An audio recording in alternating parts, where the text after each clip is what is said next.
Hello students, फतेह education के YouTube channel में आप सभी का स्वागत करते हैं। एक बहुत ही बड़ा इंपॉर्टेंट अपडेट आपके लिए लेके आए हैं सप्लीमेंट्री रिजल्ट से संबंधित। तो आपके आदेश जारी हो चुका है सप्लीमेंट्री रिजल्ट का। देखिए विद्यार्थियों, ये आपके प्रेक्षक है कन्हैया प्रसाद, और उसके बाद में विषय पे बात कर लेते हैं। तो देखिए यहाँ पे लिखा है कि अंतर्गत विद्यालय अध्यापक के पदों पर नियुक्ति हेतु पूरक परीक्षा फल का मतलब होता है आपके सप्लीमेंट्री रिजल्ट, और 27 जनवरी का ये लेटर है आपके।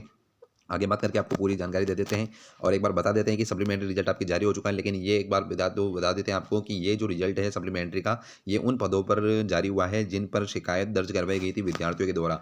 यानी जिन विद्यार्थियों के क्या हुआ था कि रिजल्ट में दिक्कत थी किसी प्रकार से, उनके मार्क्स अगर सही तरीके से नहीं हुए थे काउंट, और उसके बाद में उन्होंने आपत्ति के लिए जो पोर्टल खुला था उस पर आपत्ति लिखाई। तो आपत्ति दर्ज कराने के बाद में जिन सीटों पर सही पाया गया है कि इन व्यक्तियों के, इन कैंडिडेट के वाकई में कोई ना कोई टेक्निकल दिक्कत की वजह से रिजल्ट सही तरीके से जारी नहीं हुआ है, तो उन लोगों का ही आपके पूरक परीक्षा परिणाम जारी किया गया है। तो कोई जो आपको विभ्रमित करेंगे तो विद्यार्थियों आपको भ्रमित नहीं होना है। आपको सप्लीमेंट्री रिजल्ट जो हम सभी 14,762 या 20,000 के आसपास जो पद खाली है उन पर हमें जारी करवाना है। तो उन पर हमें लगातार प्रयास करना है। इसके लिए फतेह एजुकेशन के यूट्यूब चैनल से जुड़िए। हमने ट्विटर अभियान भी चला रखा है, उसके माध्यम से हमने आवाज़ को नेशनल लेवल पर उठाने का प्रयास किया है। आप अपने जनप्रतिनिधियों से भी मिलिए, मंत्री से मिलिए, विधायक से मिलिए, जो भी आपके क्षेत्र में लगते हैं उनको लिखित ज्ञापन भी दीजिए, ताकि आपका जो है ज़्यादा से ज़्यादा पूरक परीक्षा परिणाम समय पर जारी किया जा सके।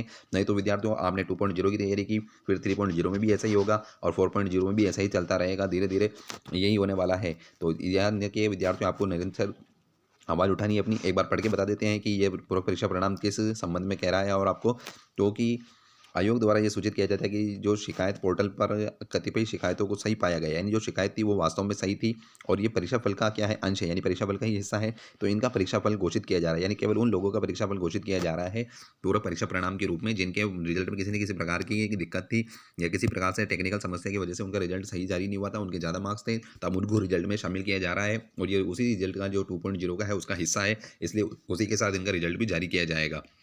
तो ये आदेश उसके संबंध में आया है विद्यार्थियों। और एक और बता देते हैं इसमें आपको थोड़ा पढ़ करके कि ऐसी स्थिति में यह आवश्यक है कि आयोग अपने प्रासंगिक पत्र के आलोक में परीक्षाफल घोषित करने की सूचना दी है। परीक्षाफल दिनांक 29 जनवरी तक अनिवार्य रूप से उपलब्ध करा दी जाए, ताकि नियुक्ति प्रक्रिया यानी जो पूरी आपकी 2.0 की नियुक्ति प्रक्रिया चल रही है उसको 29 जनवरी तक सूचना को पूरी तरीके से कंप्लीट देने की बात की जा रही है, ताकि परीक्षाफल जो है 2.0 का वो सही तरीके से जारी किया जा सके और उसकी नियुक्ति प्रक्रिया कंटिन्यू तरीके से होती रहे। अब बात करती है विद्यार्थियों की आपको सप्लीमेंट्री रिजल्ट के लिए क्या करना चाहिए। तो आपको डेफिनेटली आपको आवाज़ उठानी चाहिए। अगर आप चाहते हैं कि वाकई में सप्लीमेंट्री रिजल्ट जारी हो, तो आप फतेह एजुकेशन के यूट्यूब चैनल को सब्सक्राइब भी कीजिए और हमारे टेलीग्राम चैनल से जुड़िए। टेलीग्राम का चैनल आपको हमारे डिस्क्रिप्शन में मिल जाएगा। यहाँ पर हमने क्या कर रखा है, ट्विटर अभियान चला रखा है।